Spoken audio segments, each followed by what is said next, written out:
Hi there, I'm Katy Rose and welcome to the Rooted Reinvention, a podcast exploring the real-world journey of reinventing who we are without burning out or burning our whole life down.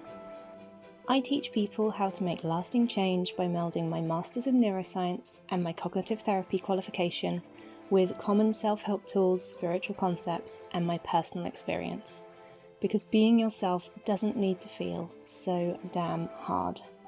To get more information on podcast episodes, please visit rootedreinvention.com/podcast.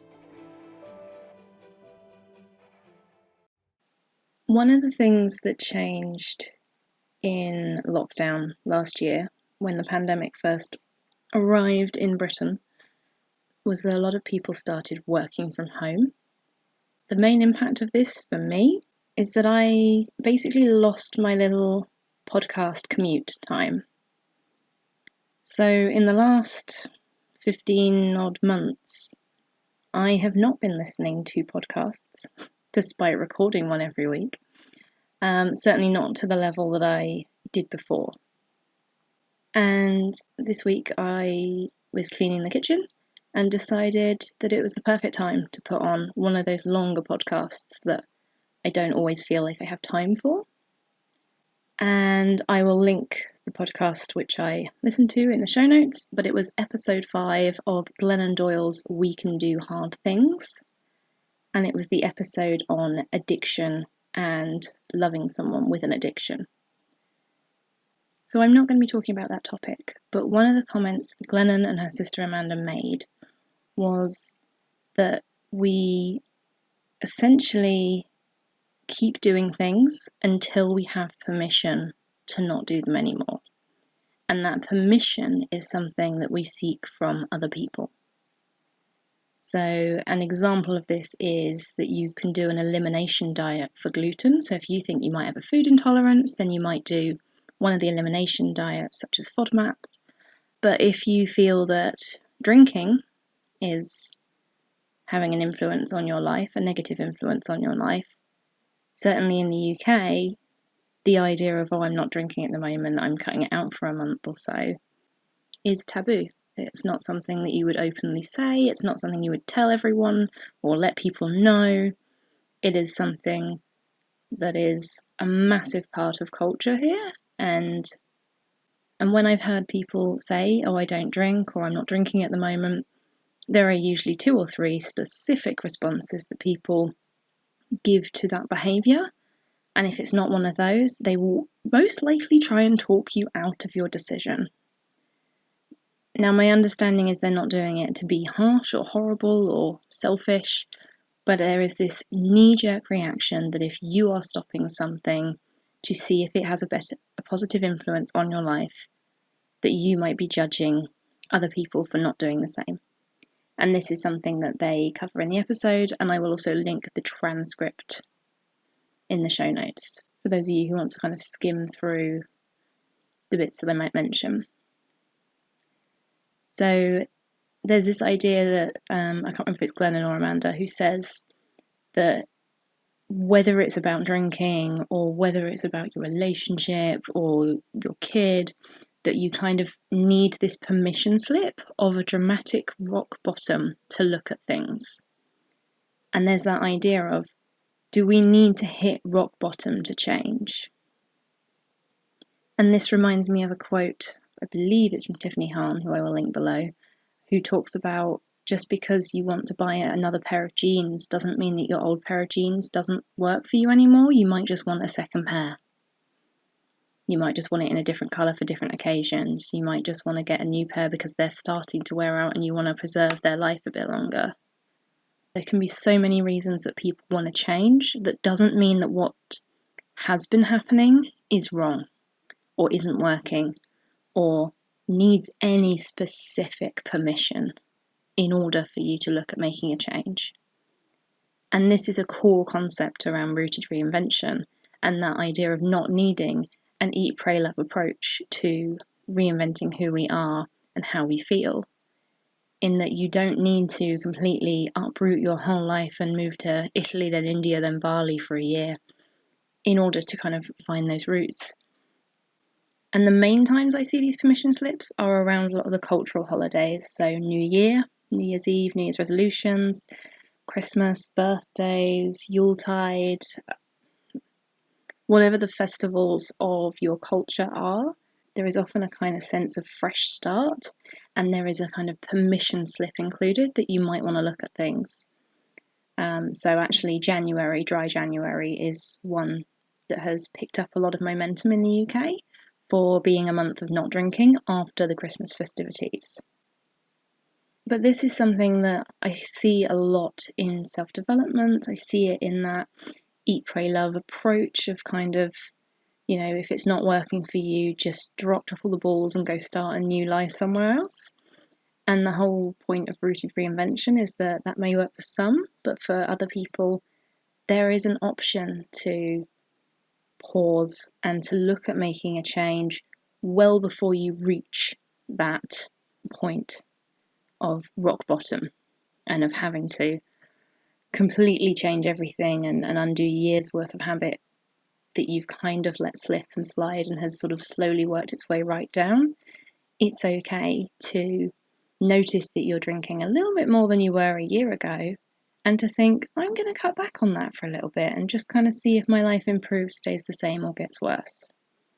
And not needing to be an alcoholic to make a change to how much alcohol you consume.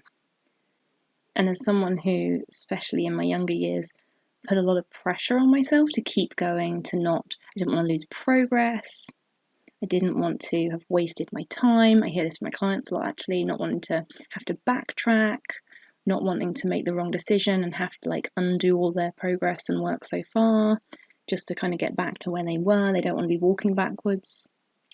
And there's this idea of this pressure that we have to keep going, we have to keep pushing a boulder, we have to keep doing things even if they don't work until we reach a point where there is a permission slip. If something in your life is not working, I give you permission to explore what might make things work better for you. Again, this does not have to be eat, pray, love. I'm going to completely leave everything I know and go to another country and start a new life. This does not have to be a massive life-changing decision. This can be, I'm going to go out and buy a second pair of jeans. But I feel like even these days we need a reason to go out and buy a second pair of jeans. As much as I love the Marie Kondo's ideas, actually I do need a second pair of jeans because the other ones are in the wash. And I will buy sustainably and secondhand, but actually I don't need to justify to myself, I don't need permission to do something that is going to make my life better if it's not going to put me in debt or cause ecological harm or anything else on top.